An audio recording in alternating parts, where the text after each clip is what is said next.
Fire Radio.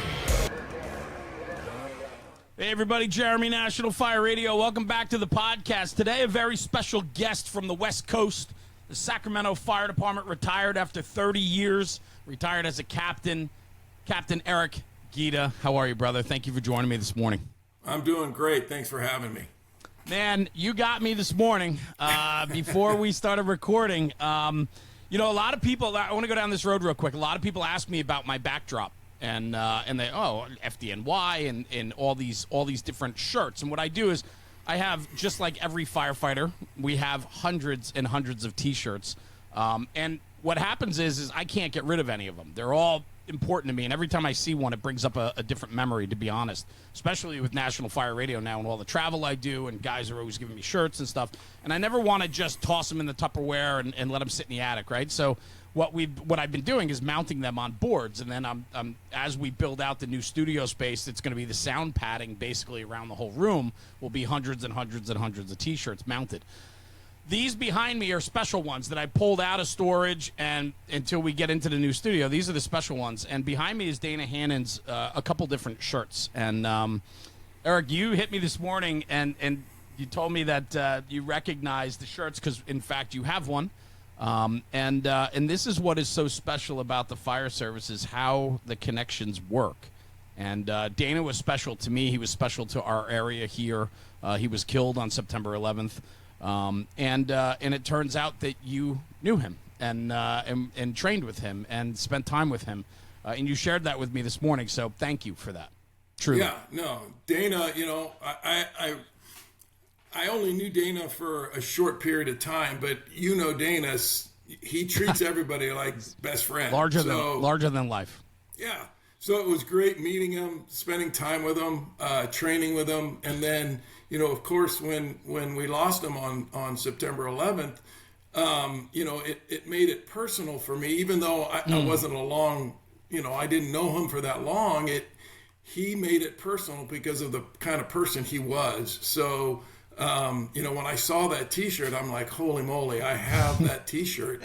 And it, you know, I wear it every September 11th. That's the shirt I wear every 9/11. So, wow, it's powerful for me, you know, and it just, like I said to you before, it just makes sense. You know, we cling to people that make us better and make us feel good and have the same, you know, push and drive that we do. And he was larger than life and taken way too soon, like everyone that day. But his impact could have been instrumental in the fire service. I mean, he just had that about him, and that was just taken from all of us way too soon. So he's missed every day. Agreed. I can tell you that. And in fact, this year was only one of 2 years that I missed his memorial. On the 11th, I was traveling this year at the Little Rock conference this year, and I missed September 11th at home. And you know you're doing something right, Cap, when your kids, my two daughters, 16 and 17, say, "Dad, we're going to the service," and they went without me because I wasn't home. And I have instilled into them the importance of that day and all our friends that were lost that day. And man, you want to talk about being a proud father? That was for sure. That was a moment for me, you know. Yeah, I bet. Yeah. So anyway, let's go. I'm getting all mushed up here, teary-eyed. So I want to get moving forward. But this is a lot of fun. You and I met not too long ago. We were out in where was I? Illinois. I was in Illinois, and with the Dingus Fire Companies, I spent a couple days with Nick Dingus out there, seeing what they were doing. And you guys were in town just doing a demonstration for their distributor meeting, or for their sales meeting, showing off the HEN Nozzle. And since you've retired, you're now the sales director for HEN Nozzle, which is a fun conversation I want to talk about. I want to get to that. But before we even get there, that's where our paths crossed. And I had said to you, hey, I'd love to get you on the show. I recognized you, and I recognized your name just being a student of the fire service, and I know you've been out there teaching and talking some, and now with your affiliation with HEN, and it was just, I thought it would be an interesting story, but I didn't know much about you, so I'd love to kind of just throw it way back. I mean, you've been doing this, it's not your first day, so you've been around a little bit, 30 years in Sacramento, California, 15 years as a captain, 15 years as a firefighter. I love the split. I think that is something that we're not seeing much of anymore in the fire service. We're seeing guys promote much quicker than 15 years in and on the job.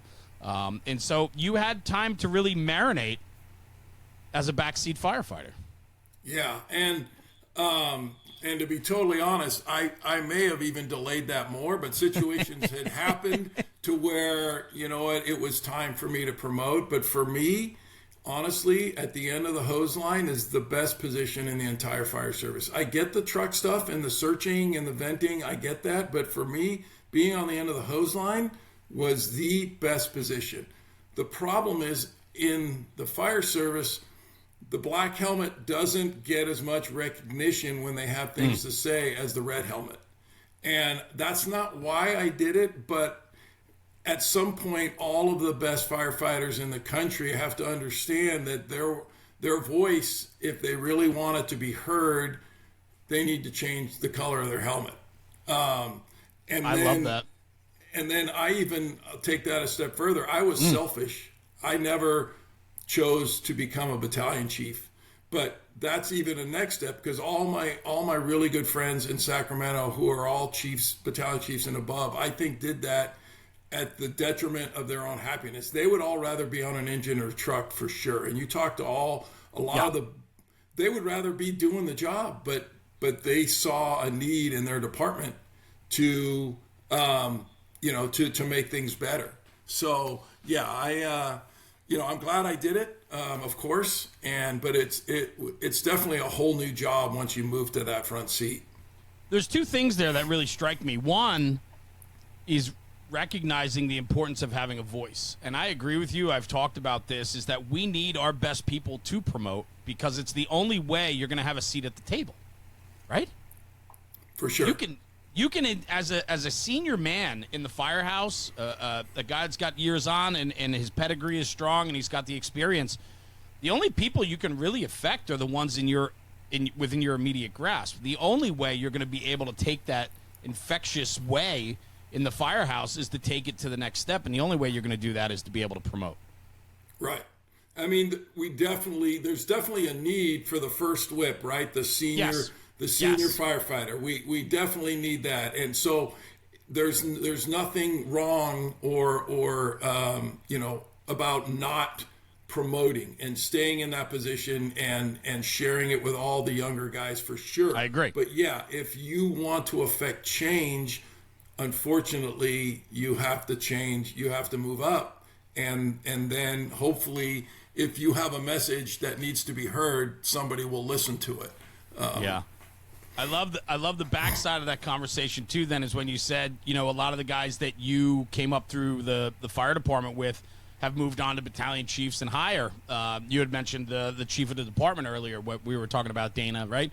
And so, with that, you're looking at, and then you say that they'd still rather be on the truck or the engine, but they have put themselves in a position so that they can help craft and grow the department, and so they're doing what's best for the mission and not for themselves. Exactly. That's powerful. Exactly. That's powerful.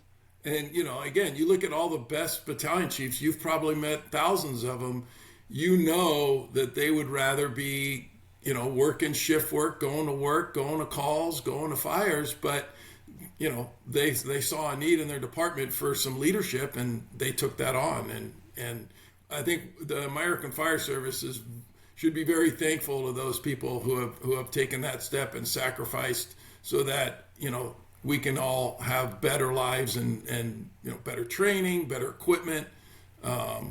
Everything. I question, though, this is what I worry about, though, is when the focus becomes more about yourself, that doesn't happen anymore. And we have people promoting or going for positions today, and this isn't even just in the fire service, this is in life, right? In corporate, business too. We have people promoting and getting to places where they don't belong yet. And it's self-promotion, and it's not because of the mission, it's because of themselves.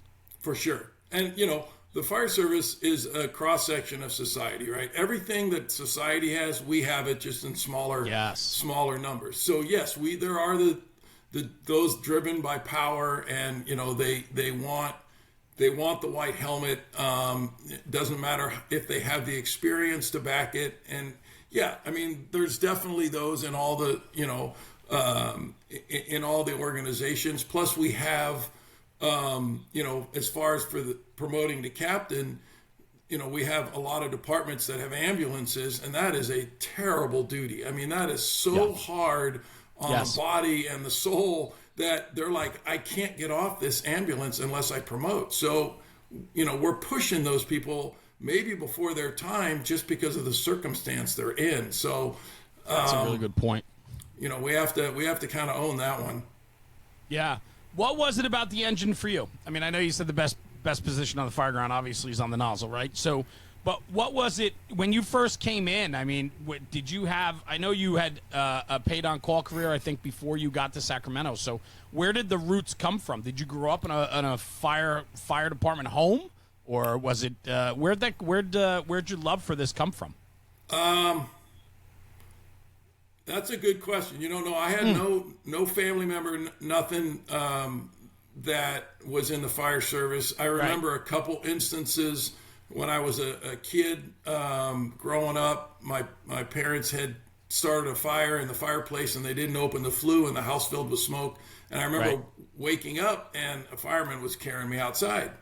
No kidding. There was all the lights and everything out there, and I was like, wow. And it didn't make an impact on me then, but obviously I've never forgotten it. So I was actually headed towards veterinary school. I went to UC Davis and got my degree and literally was signing up for Stanley Kaplan, which is an organization that helps you study for the GREs, the LSATs, and all that. Right. Yep. And I went and I signed up, and it was like $370, which was $1 million to me then. Sure. And I signed up, and then I got all the stuff back home, and I started thinking. And my wife at the time, we weren't married yet, but we had both just graduated. She came home from work, and I'm like, you know what? I don't think I want to be a veterinarian. I go, I think I want to be a fireman. And she's like, what? Yeah, right? And you just got so much hotter. That's hilarious. That's good. So I was like, so we had phone books back then. Sorry, kids, but that's, and I went down and I called every fire department. I'm like, hey, are you hiring? I had heard about like a paid call or a sleeper program. And when I got to Fair Oaks, they said, yeah, we're hiring for a paid call program. You need to get your resume in by Friday. So I drove it over there, and I'll never forget a guy named Chief Jesse Rawson, who I believe has passed. He gave me a shot. He goes, you're the only person on this list that has 0 fire experience. He goes, but you have a college degree, so I'm going to give you a chance. There you go. And really, if he hadn't done that, who knows? Right. So I worked for Fair Oaks for 4 years and then got hired on by City of Sacramento. Was it what you wanted it to be? I mean, a guy that had no knowledge of the job prior to getting hired is, you're a blank slate, right? Like, so you don't really know what the expectations are, right? So what did that look like for you? Did it deliver? Did it disappoint? What did it look like? Well, I think, and again, when we start talking about mentors, I think this is where it makes a big impact. One of the first captains I worked for, a guy named John DeGraff, who sadly passed less than a year after he retired, he was the first to teach me about being aggressive, being smart, but being aggressive, and the timeline that fires have, and that if we do things methodically and quickly, we make everything better. He was really the first that taught me, put the fire out, everything gets better, right? Put the fire out, you don't have to jump out the windows, as Andy used to say. And he really just got me into understanding the job. And I think I owe that to him because I loved it. And I was lucky enough to have, Fair Oaks is a small little suburb of Sacramento. We don't really have a lot of fires, but I had a couple fires, and that's where I got the love of being on the end of the nozzle. I mean, to me, that was worth all the other stuff, was just being able to go in there and attack the fire. And but yeah, I think, again, if you have the right mentors at the right time of your career, it's going to send you on a trajectory that you may not even realize at the time. There's so much value in that right there. And that is why you got to be willing to put yourself out there too, because you have to. Mentors sometimes will find you, but sometimes you have to go seek out a mentor. For sure. Like, John, I mean, John was just my captain, so I worked with him at Station 31 and then at Station 32, and he had this crew that were, very loyal to him, and I just happened to I was the new kid, so I just joined in, and, he took the time to explain things to me, and you could just tell that the fire service was what he loved. You didn't have to ask him, he didn't have to say it, you could just tell that this was what he wanted to do, and if that's how you feel, he'll take you along, and it was really cool to be a part of. There's so much to that. I mean, it's just when it consumes you, it becomes your lifestyle, right? It's just who you are, and then it's not work anymore. It is enjoyment and a passion for it, where you exude it. Like it's infectious, and you can then give it to others. And I that's what I challenge a lot of guys that are starving for a mentor in their career. They're looking for somebody that can give them more, but our firehouses aren't full of those guys anymore. And so I challenged them. I said, you have to go find it. If you don't have it at home, go seek it out. Right. We've always said, I get to go to work. It's not, I have to go to work. Yeah. Right. Well, that's what I was thinking when you said, you got that water on the fire for the first couple of times. And you were like, this is, you're pinching yourself. Imagine that versus being a veterinarian. Yeah. Oh, no, this is seriously the best decision I ever made. My parents weren't happy. They wanted a doctor in the family, but best decision I ever made. I bet. For sure. So then what was it about Sacramento? How'd you end up in Sacramento, moving up to the big city? So, starting off back then, when you applied, you were applying with 10,000 other people. I mean, it was crazy. So I actually applied for Sacramento maybe a year after. Let's see. I started maybe a year after, because when I got hired on with Fair Oaks, eventually I ended up full-time. But for the first 3 years of it, I was paid call, right? Part-time, hourly wage. So, and Fair Oaks encouraged us, this isn't your last department. You need to go and apply and get a job somewhere else. So I applied everywhere, all up and down the state. And I applied to Sacramento, and I ended up on the list, and it took, I was 16th on the list, and it took a year and a half to get to me. Mm-hmm. But eventually, so I got hired on at Fair Oaks in February of '88, and and then in January of '92, I started with the city of Sacramento. Awesome. Right to an engine? Yeah. So in Sacramento, you go through the academy, and then you'll spend 4 months in 3 different houses, and in those 4 months, you'll probably be on a truck, one of those 4, and then once you get in the detail pool, you go wherever. So the first couple of years, I was just traveling around, but I got to meet and work with a captain, Tim Adams, who ended up becoming one of my best friends. And we ended up fighting. I was just off probation, and we fought together. We were first in on the Crest fire, which is one of the biggest fires in the history of Sacramento.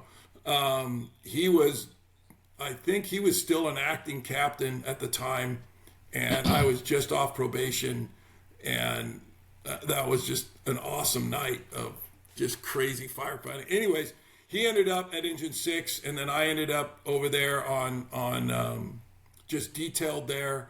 And then we started the medic program, so I ended up on a medic, and I ended up on Medic 6. And to me, flying down MLK on Engine 6, which is Martin Luther King Jr. Boulevard, which is what the station's on, there was nothing. I worked in a lot of other great firehouses with great crews. I just couldn't shake Engine 6 out of my mind. So I did everything I could to get back there. So that's a real big part of the conversation, which I wanted to bring up. Is you had mentioned to me earlier, I brought up Engine 6, and it seemed like that was one of the only spots under your name when I was doing some homework on you, and you said, yeah, well, I spent most of my career there, even as a captain, right? Firefighter and captain. So there's something about longevity within the company that I think you become protective of all the lineage leading up to when you got there, because you know it so well and you've been a longtime member of that company. You become very protective of that, right? Absolutely. And I think, and the guys from 20s and 4s and 2s will argue with me, but to me, 6s, the station, because it was a double company house. Right. We had an ambulance there too, and at one point we had a chief. So it was a big, bustling fire station with lots of calls, lots of fires, and it was just a great place to be. And everybody, even though we were running a lot, and it was fatiguing at time, everybody that was there wanted to be there. But before I got there, because it was the busiest house in Sacramento, for a while it was the punishment house. So when you screwed up, you got sent to 6s. And then really when Tim got there, he kind of changed the culture. And it's like, hey, I want to be here. I want all the calls. Let's do it. And then all the young guys started to gravitate towards that. And before you knew it, 6s was the place to be. I love that. There's so much to it. I love company culture where the company's running, they're busy, which means it filters out itself. It filters out the people that don't want to be there. Yeah, right? For sure. You're only going to get a certain type of guy or girl to come into that company because they know what the reputation is. They know how much they run. You're not going to get a mutt. You're not going to get a slacker to be in a house like that. It's not going to happen. Right. Not for very long. Not for very long, for sure. And, we have in Sacramento, we have an open kind of bid process to where, a spot comes open, and if you're off probation, you can bid it. Usually, protocol is you reach out to the company officer, the crew, and you're like, hey, you got a spot, I'd like to come here. And that's usually how it works. But there's been a couple instances where somebody was in a spot they really didn't want to be, and this was the only opening, and they just took it. And, those things, like you said, those usually work themselves out. Yes. Yeah, I believe that. I wanted to ask you then, is it commonplace for a firefighter from that company to be able to come back as a captain of the same company? Because I know you did that, but did you have to take a break and go elsewhere to come back, or? Yeah. So generally, the rule is that if you get promoted, you're not going there. Yeah. They don't want you supervising your best friends, basically. Yeah, right. Which is exactly. Kind of the idea, which I see. So I got promoted. I went to Engine 57, which was a single company house, which was great for me because it was they burn enough to keep you interested. And then from there, I went to Engine 1, which is one of our downtown stations. And that was great because the whole downtown learning curve is steep, and there's a lot to learn with all the high rises. It's a whole different animal. And then it probably took me about 7 years because again, nobody wants to leave 6s, right? It's a great place. So I had to wait my time, and then finally an opening opened up, and I got to go back to 6s, which was awesome. Yeah. Well, it wasn't for you. I know you said you enjoyed the back step, and the nozzle fireman is just the place on the fire ground. But you said you talked about being able to have a voice. You have to be a part of the process, and so you promoted. Was that difficult for you after all those years of riding that back step to now say, I think it's time? Like what was the moment where you thought that the time had come? Did something occur? Did something happen? Or was it just, it's my next step and I think it's time? Yeah. I was at a station in the North area, and I was trying to put in some transfers, and the transfers just weren't working out.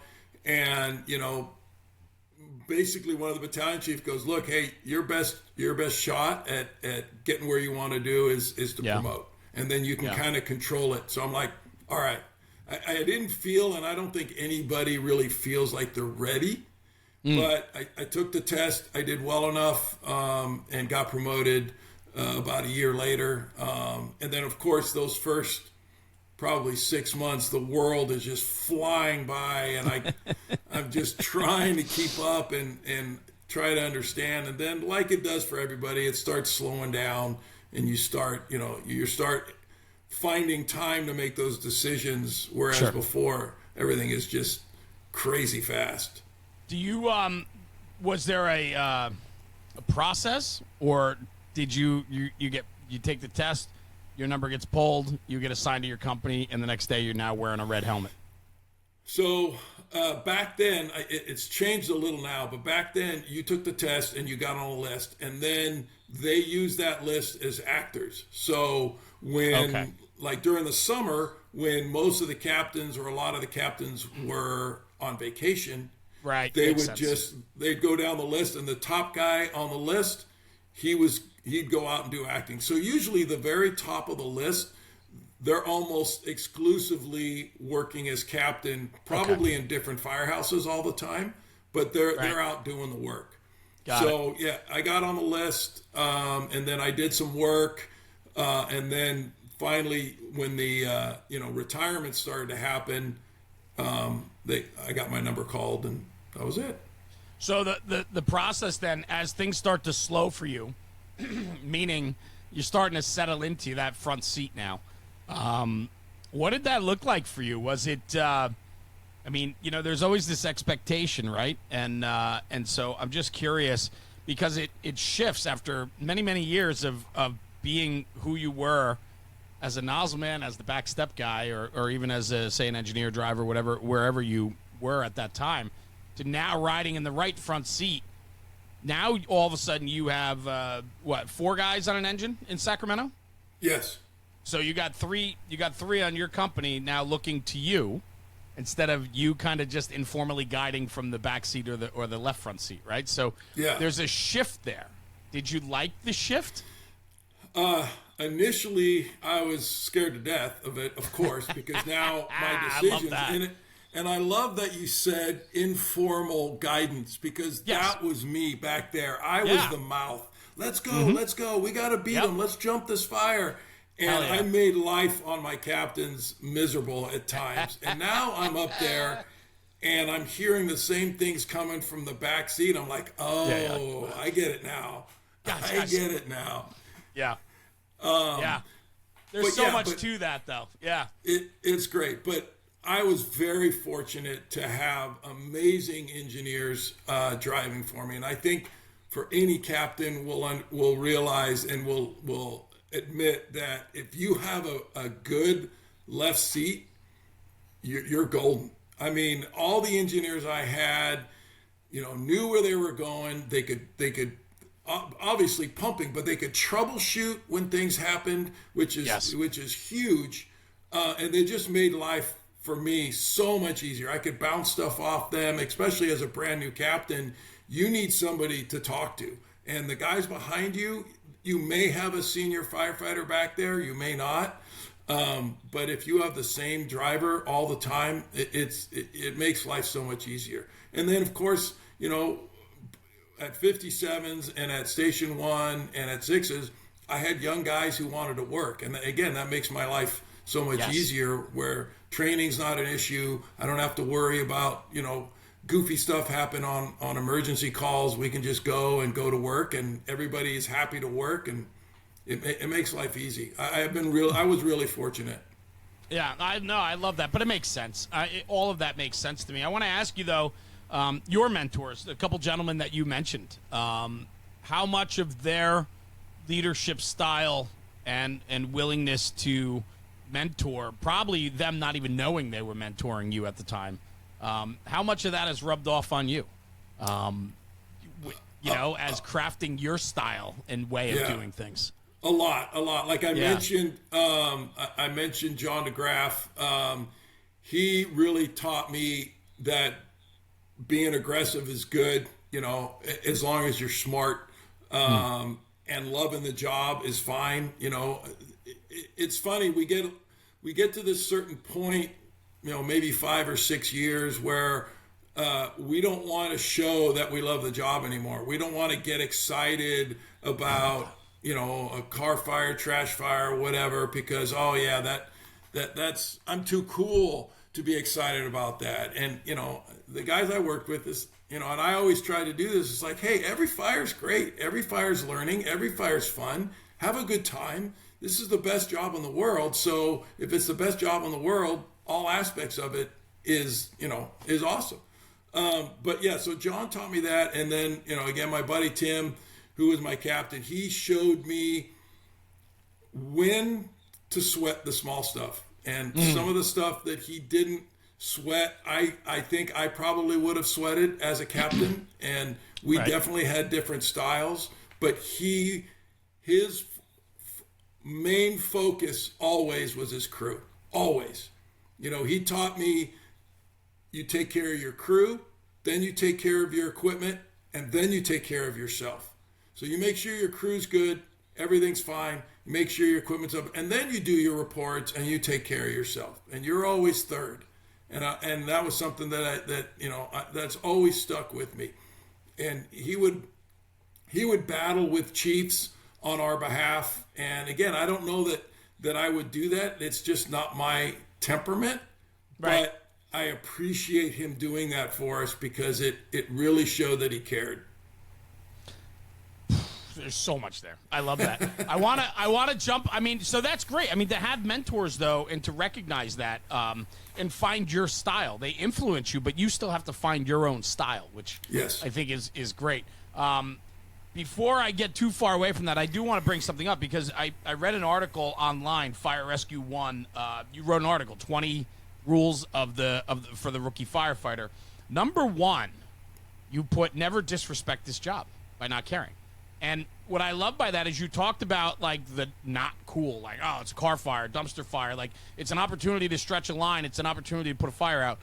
We can't lose sight of that. We need to be excited about that. That's part of what we do. But it's okay to, listen, like we always say, right, Andy Frederick, it's okay to love the job. Like it's okay, right? We need to have that. And we can't disrespect the job by just going through the motions of, well, it's just another day and no big deal, right? Right. And I think,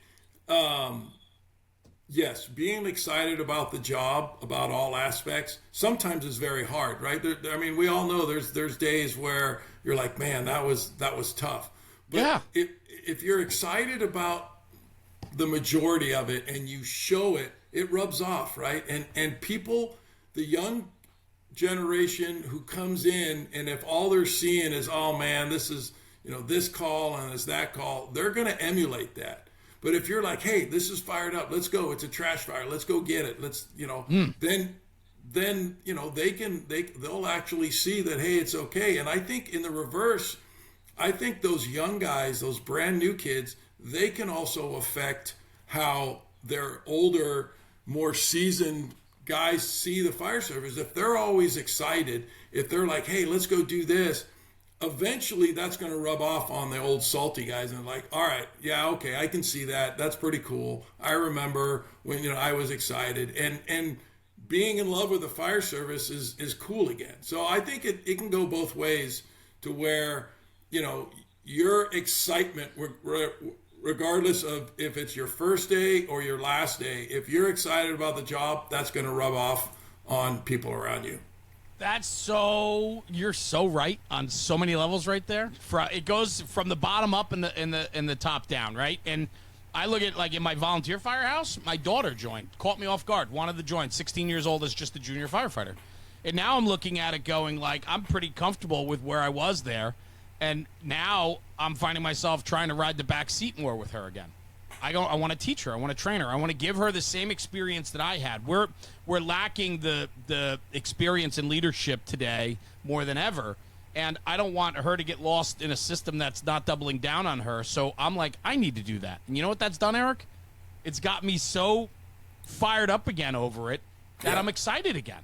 Right? And Right. that's what we need. And that's what I love is like when we have young people that are excited about the fire service and they come in, let them poke and prod you a little bit. And you know what? Get off your ass and work with them, man, because you'll get excited again. There's so much value to that for sure. Yeah. Yeah. Love it. Yeah. Go ahead. I said there's no shame in loving this job and showing it. No. Right. We all want the T-shirts and the tattoos and the license plate, but the real exuberance is being out there on those calls and just being in love with the job. I mean, even as a captain, I loved crawling around in attics because that's what we did when we had fires is we had to crawl and clean them out. And I enjoyed that. Not as much as putting the fire out, but that's just part of the job. Yeah, exactly. Yeah.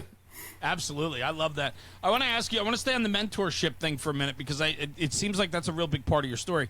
At what point for you did you realize that you were becoming the mentor? Ooh. I'm sure, whether you know or not, I'm sure you have affected many people in 30 years in the Sacramento Fire Department. I'm sure that you've made friendships, you've guided, you've shared.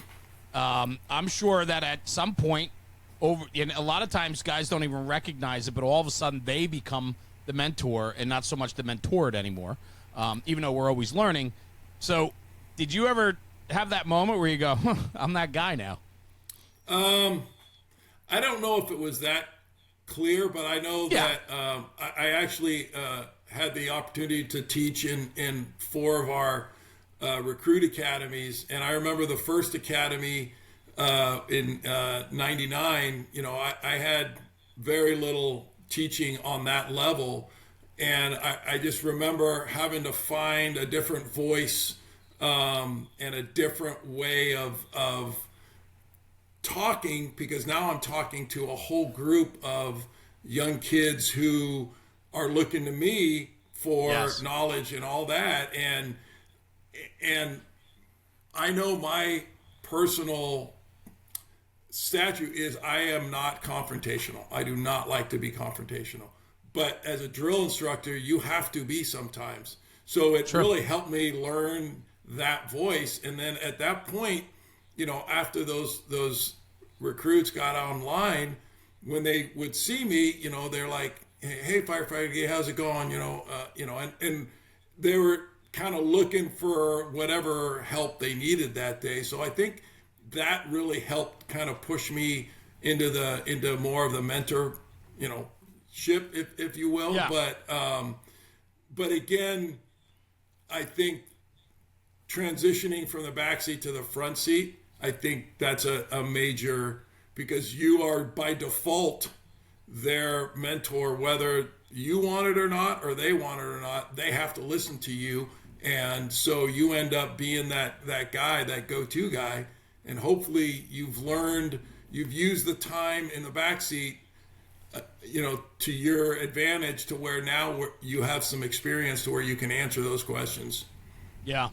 I think part of it too for me is what I look at in a mentor and people is how they conduct themselves just on the off time, right? And I mean that like in the downtime, not going to calls, not on the fire ground, but maybe just how they conduct themselves in the firehouse, how they carry just a regular conversation. Are they truly engaged? Do they care about their people, right? Like there's things that I think are also just as important as the ability to have a mentor that teaches you about firefighting and the strategy, tactics, and all of that. There's that whole other side too that I think is equally as important. For sure. One of the things that I told some of the young kids is there's 2 things that you need to do at some point in your fire career, and everybody does it, unfortunately, is you have to go to a retirement party and you have to go to a funeral.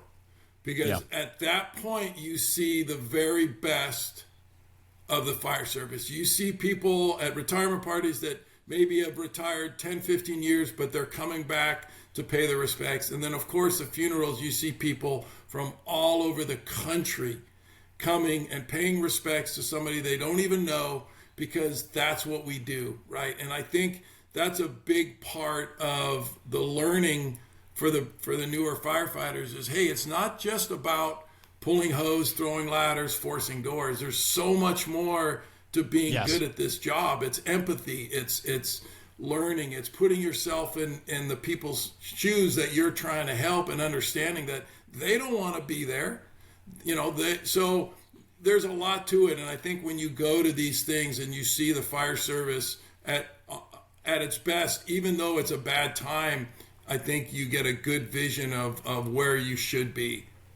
There's so much to that, but how do we do that? Because it feels like those things are starting to wane, that people don't see the upside in all the extra that we should be doing. That's a good question. I know one. Right. I'm not trying to put you on the spot. I just this is a struggle that we're having right now in the fire service. Well, I can tell you though, for one individual who is now a battalion chief in another department, he was on probation, and myself and another guy that I worked with, a guy named Dave Baldwin, we grabbed him and we go, hey, because there was a funeral for a Novato firefighter who had died at a wildland. He goes, hey, you're coming with us. We're going to this funeral. So we took him. We went to the funeral. We stood outside, and then there was a wake or whatever, for a ceremony. And we were standing there, and there were guys with patches on their coats from all over, LA City, LA County, FDNY. And in the car driving back, he goes, I didn't really fully get it until now. He goes, I get it now. I get it. And I'm like, yes, this is it. This is it. On our worst day, we're our best, because this is what we do. And so obviously we can't grab all of them and take them to things like this, but it's all about communication too. You talk to them, and it's not, you don't talk at them, but you talk with them. You let them talk too, and just kind of get a feel for where they're at, kind of understand where they're coming from, and what they need in their lives, both off and on the job, to get them where they need to be. Yeah, but I mean, it's as simple. You're right, though. It's as simple as grab one guy, right? If you're going, grab him by the arm and be like, you need to come with me. Trust me. Just come. Believe it. I think that's important. And we can make change like that. We can make change one guy at a time. I believe that. It's just patience and understanding it's a process. For sure. Yeah. Talk to me a little bit more about your career, if you will. The engine obviously was an important place for you. But I know you were also involved with the USAR program, correct? Yes. So right after I got on, I got hired with the city of Sacramento in 1992. Right after that, because of the Loma Prieta earthquake, the federal government decided we need to have localized rescue teams all over the country. So if something like this happens in America, we're not waiting. So they created the USAR team. Back then, if a department wanted to be a host, they had to put up, I think it was $150,000. The government would match it, and if everything else passed, you became a USAR team. So Sacramento Fire Department became a USAR team. We were California Task Force 7. I joined literally right on probation. I joined up, and then it was a whole different world of training and lots of stuff that you don't normally do. We went to the Northridge earthquake. We didn't really do anything. We stayed on base because that ended up being a more isolated event. We went to Oklahoma City. We went to 9/11. We went to Atlanta during the Olympics. Mm-hmm. So yeah, it was interesting, and it allowed me to be part of history. Really, I mean, when you think about it, and I was going to say that. I feel pretty honored to be a part of that, and being involved in some of the biggest rescue efforts. It was very humbling. It's when you say those three, wow. I mean, Oklahoma City was the first, I think, large-scale domestic terrorism ever to happen in the United States. If I'm not misspoken there, were you boots on the ground for that? Yeah. So little backstory. I'm at home, and my wife, we had 2 little kids, and this was like the first day that my wife had said, you know what, I'm going to go shopping. You watch the kids. So I'm like, cool. So I take the kids to the park. I come home. I feed them lunch. I put them down for a nap. And this is when we had answering machines. So I play, there's a message. I play the answering machine. And it's a good friend of mine, Mark Benavoya, who was a captain then, but he was one of the guys who brought the USAR team to Sacramento. He says, hey, there was an incident in Oklahoma. The USAR team's going. Sorry, you have to miss it. So I turn on the TV, I see what I see, I call the place where everybody's being sent to, and basically she's the person who's on the other line says, you need to come now. I have 2 little kids that are napping. So I literally run to my neighbor and I explain what's going on. I call my mother-in-law, she's coming an hour away. Can you just sit in my house until I literally trusted my kids to a neighbor that I didn't know very well. Right.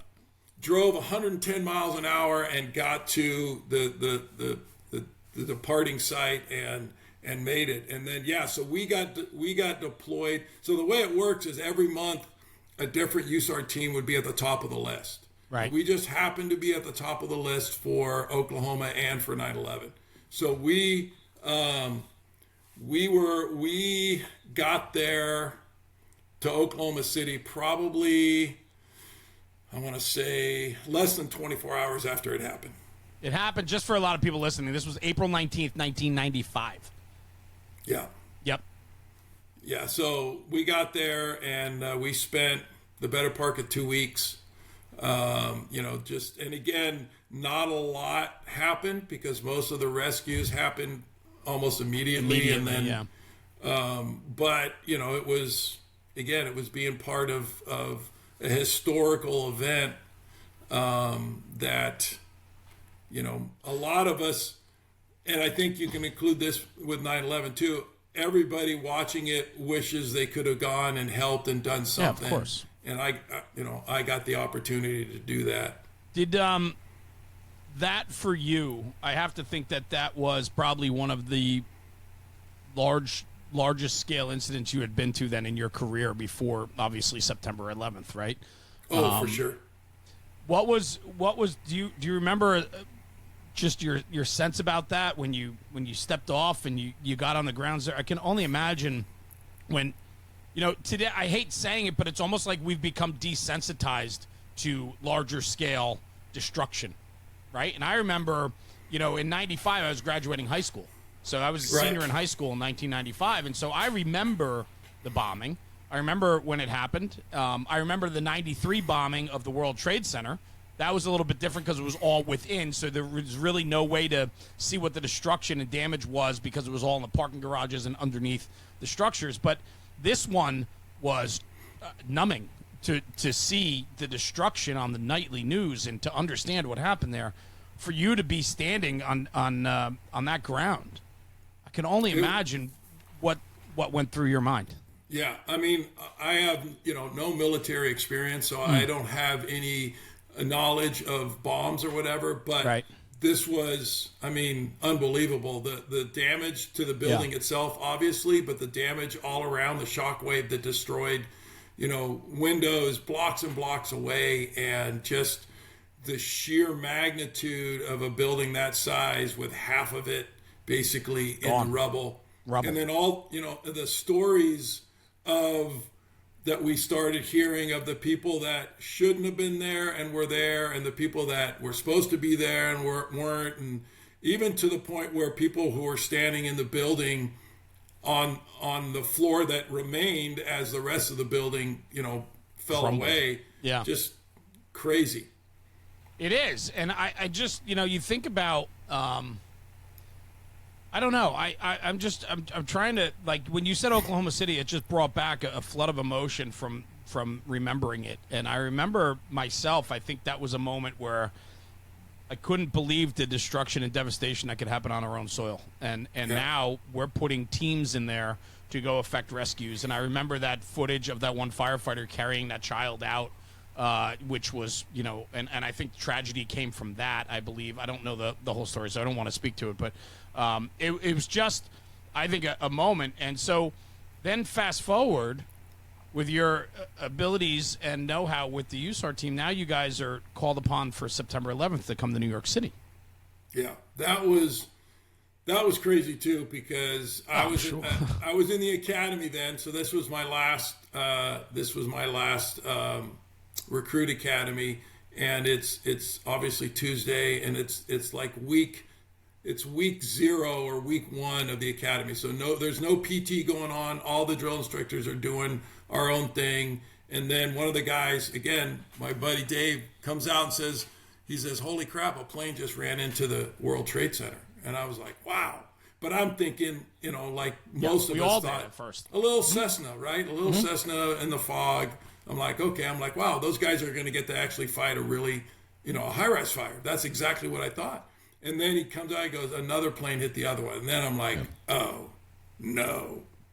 So then the phones start ringing. And there's a certain way that the calls down go to get them. And obviously Dave was a load master, so he was gone right away. And then it took a few minutes, and then they got down to me. And then, we took off. And so I ran to Station 6 to get my bag. And I did not see any footage of what had happened until we landed in New Jersey at the Air Force Base in New Jersey. Is that right?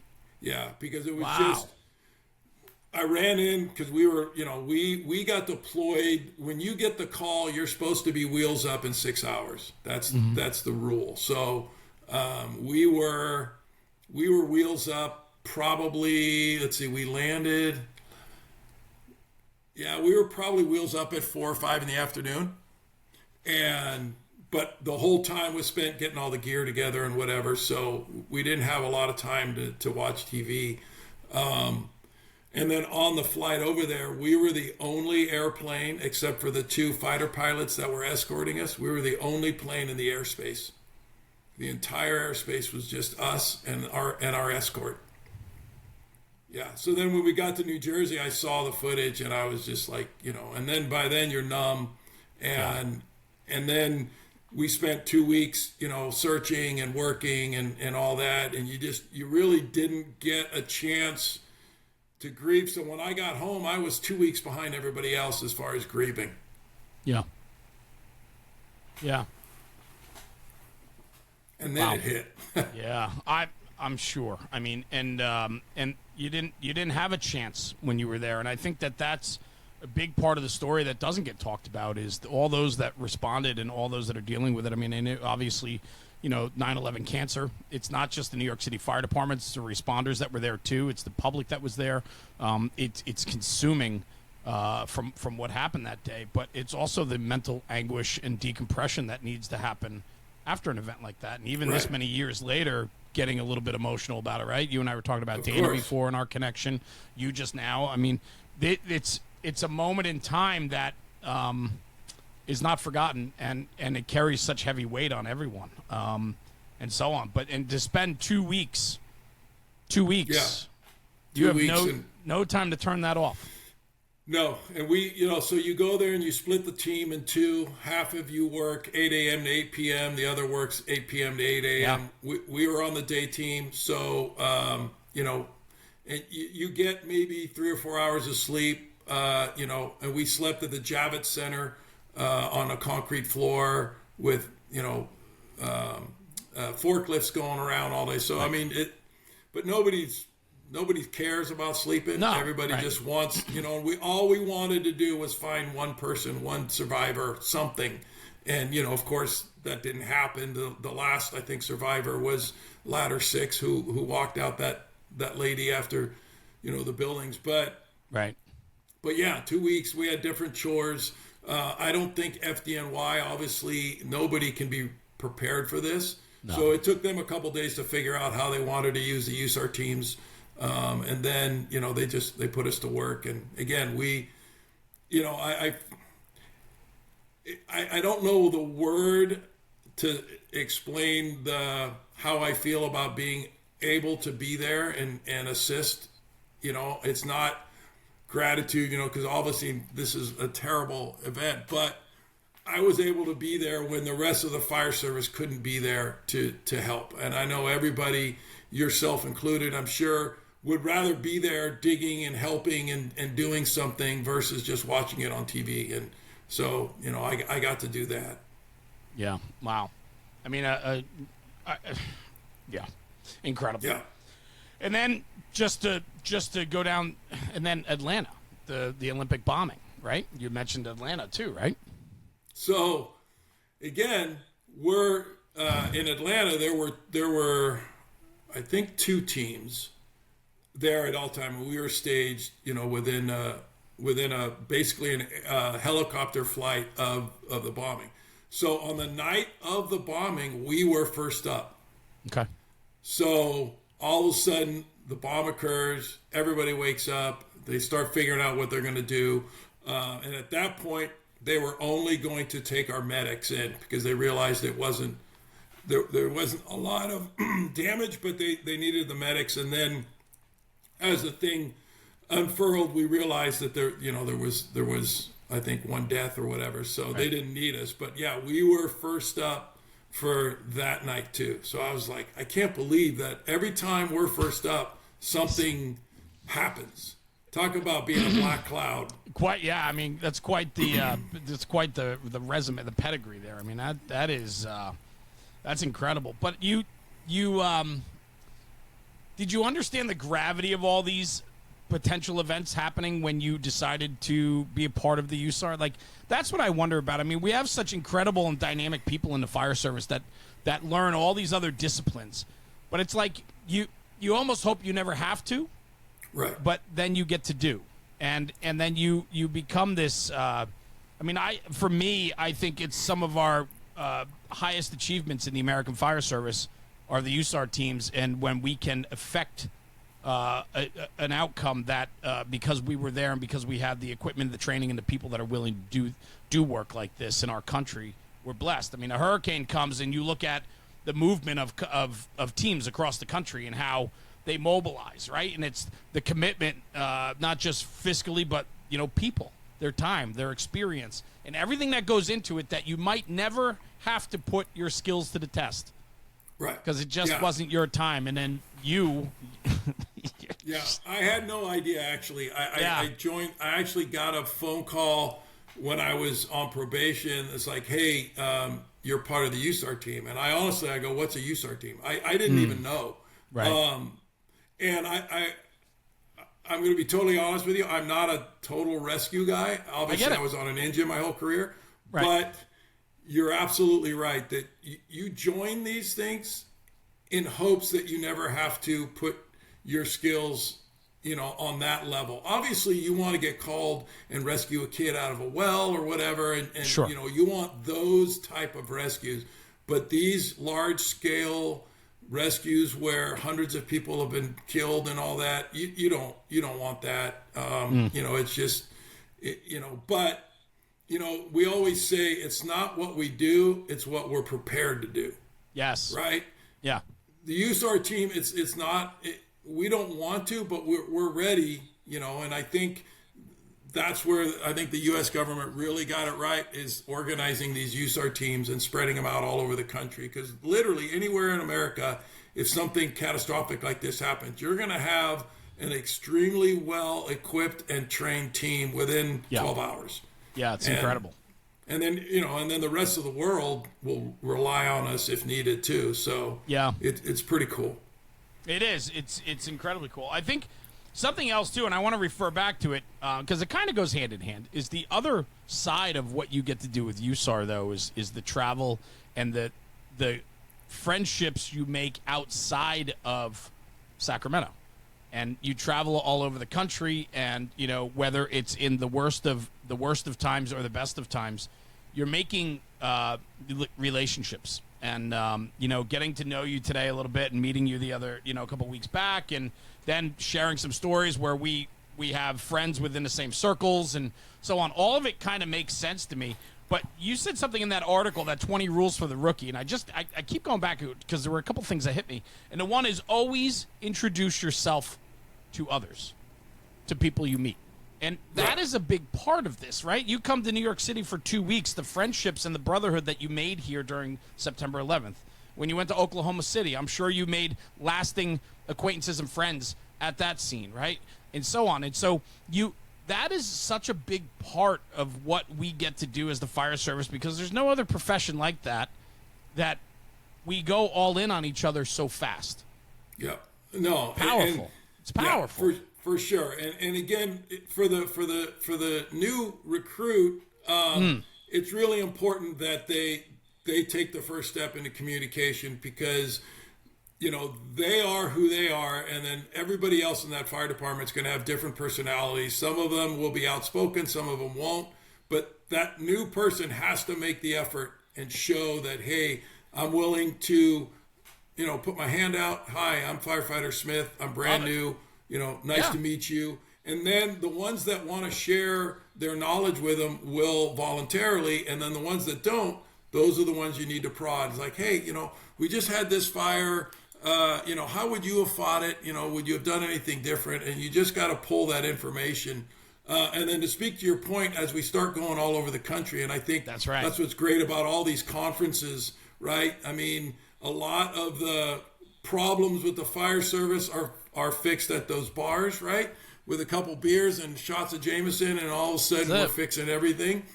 And of course, we get to learn that we're not the only one with the problems, right? Pretty much all the problems that we have are universal throughout the fire service, and it's not something that's going to get fixed very easily, but it's good to know that I'm not, my department's not the only one that does this or does that. And, and you start talking, and then, you start making relationships, and, it makes it nice because people all over the country, and you can share stories with them. And like for me,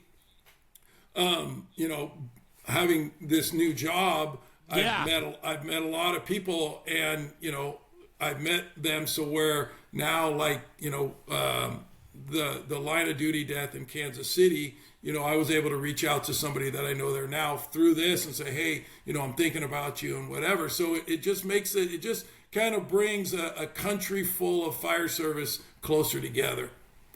Well, and that's why I wanted to bring it up, is that, start early in your career of meeting people, introducing yourself to people, and learning people's stories, and you make friendships along the way. And as your career grows and you get, it takes you in so many different ways, continue to put your hand out and shake people's hands and get to meet people. I think it's so important. You mentioned the new thing. So retired out of Sacramento and no rest for the weary. You hop right back in, and now I mentioned it earlier on in the podcast, you're the sales director for HEN Nozzle. This is really interesting to me. Ray and I talked about it a while back. Ray McCormack and I, he joined me on the podcast one day, and we talked about it a little bit. And he told me for himself it was a passion of his to pursue this type of nozzle structure many, many, many years ago, and then introduce HEN years later with an idea, and it came to be. And now you're involved as well. And what's really funny is getting to know you. Not funny, but it makes sense to me is today – you're telling me how important the nozzle position was for you throughout your entire career, and here you are today promoting a new nozzle that you never had the opportunity yourself to use on the line, correct? Correct. So, I failed at retirement. I got my boss reached out to me. I love it. Literally 6 days after I retired. My retirement breakfast was a super spreader event in December of 21. So I literally got COVID and was in isolation in my house when I got this LinkedIn request from my boss. Says, hey, I want to talk to you. I'm developing an adjustable smoothbore nozzle. So I did exactly what the rest of the fire service would. There's no way. Yep. It's a gimmick. But I talked to him. He made a lot of sense. We flowed the nozzle, and I could see that this was something that the fire service had never had. And I was a smoothbore guy my whole career. In fact, my license plate right now says 7/8 tip. So I had to buy a license plate frame to adjust my views. But anyways, I've been a smoothbore guy my whole career, and I understand the value. Andy taught us, right? Little drops of water. We understood that the big drops of water are important in the impact that they make on the fire.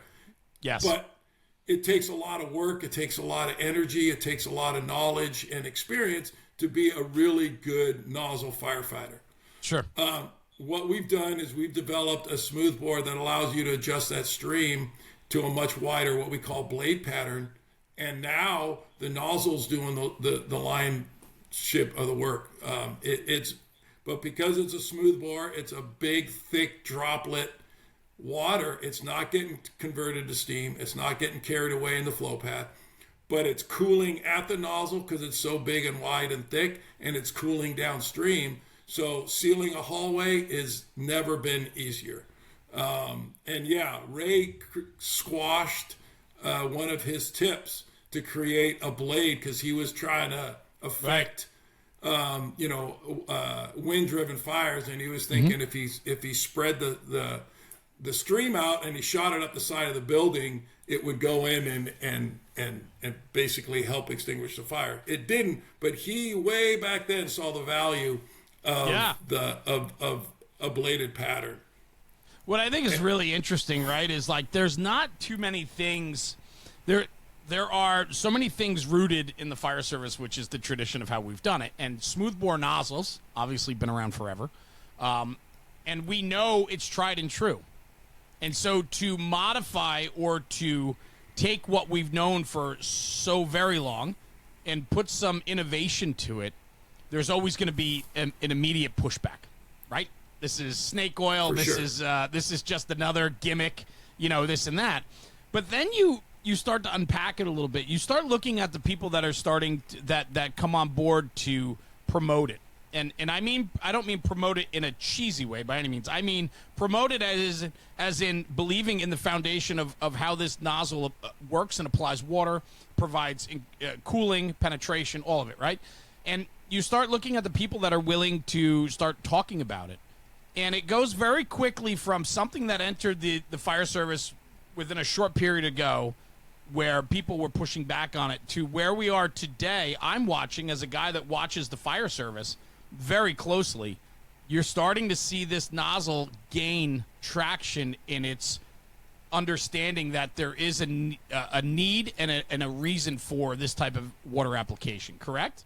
Yes. So the first meeting that I had with my boss, Sonny, I explained to him, I go, look, if you can convince me that this is what you're saying it is, I go, the next people we need to bring on board, or at least show the nozzle to, is Dennis Laguerre and Ray McCormack. Yeah.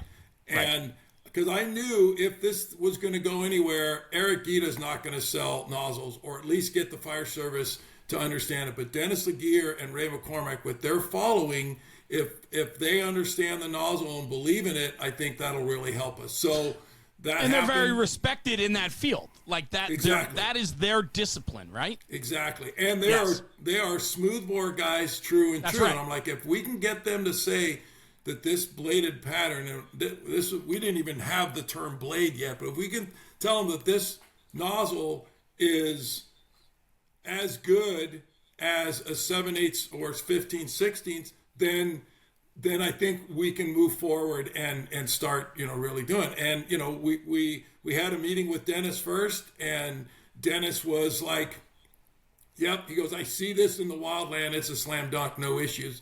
It took a little bit of a couple more meetings, and then he saw the structure side, and then he brought Ray on, and, we are just, it should speak a lot of the product when you have guys like Dennis and Ray on board, talking about the nozzle. And listen, as far as fire suppression goes, this is the first innovation that is positive in the last 60 years.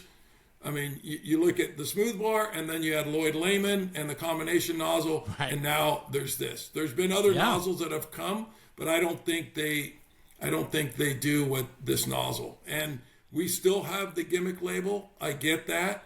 But if you take this nozzle into a structure fire or some sort of live burn, you'll see that there's nothing like it. I think what's interesting is to watch the validation process happen. And it's happening in today's technologically advanced society that we live in, with social media and the ability to see in real time what's happening.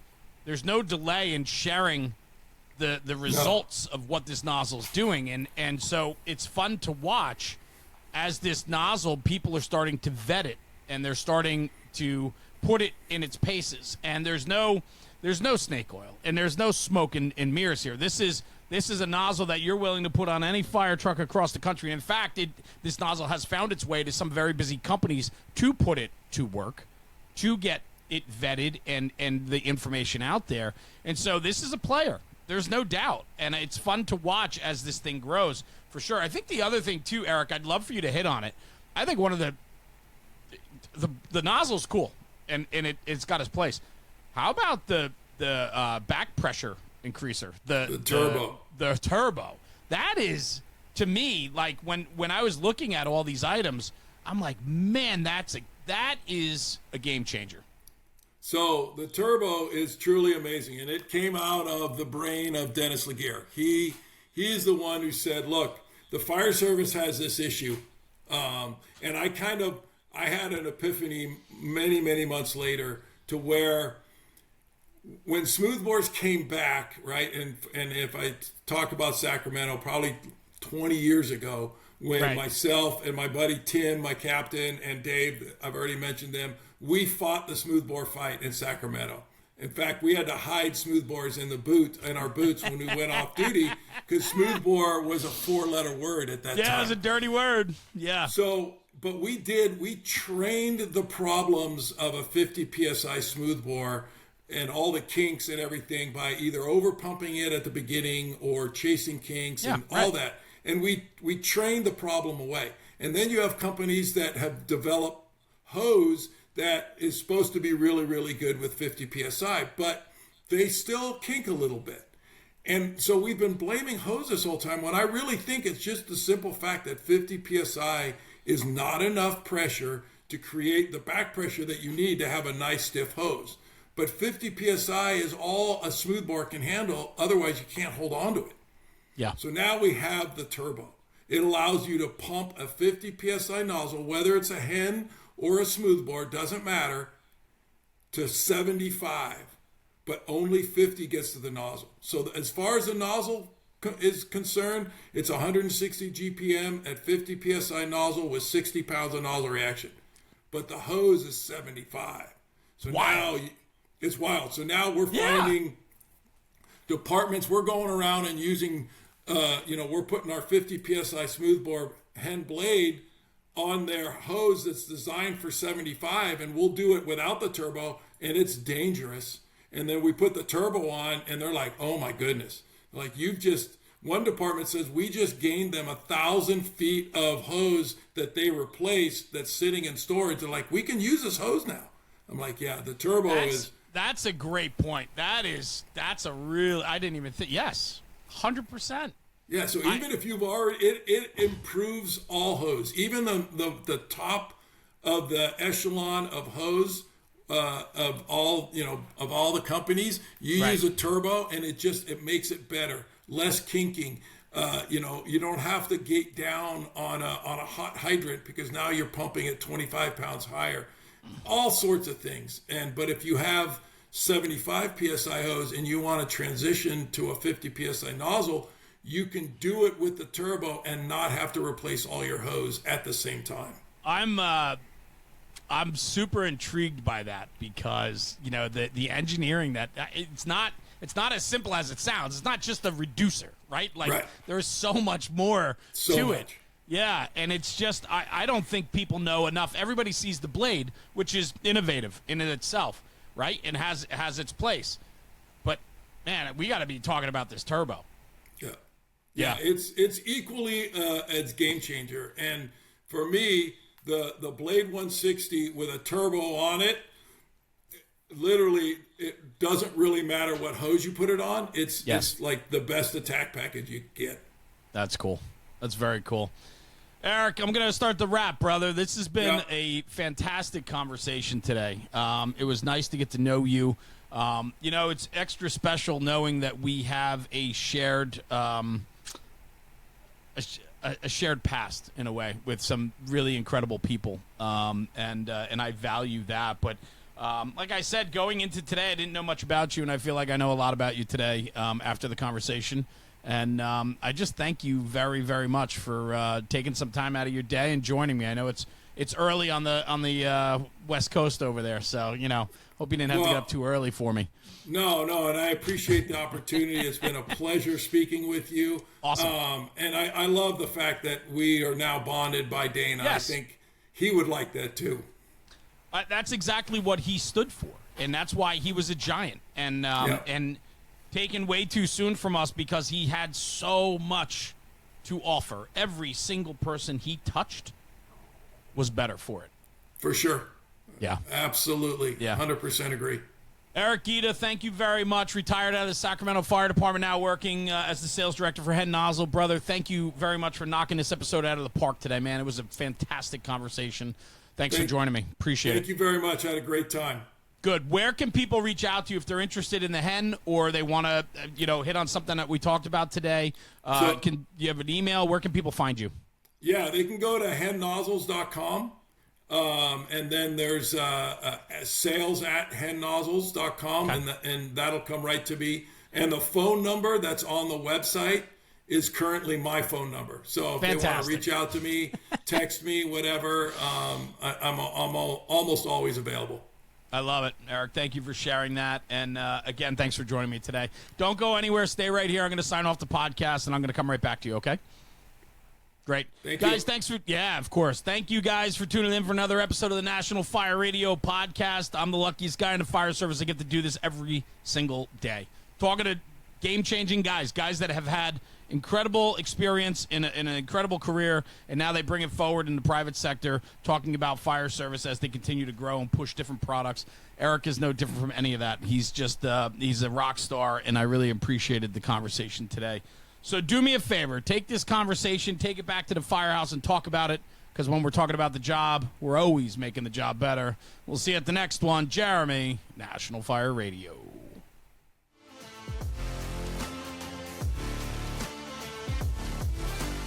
National Fire Radio.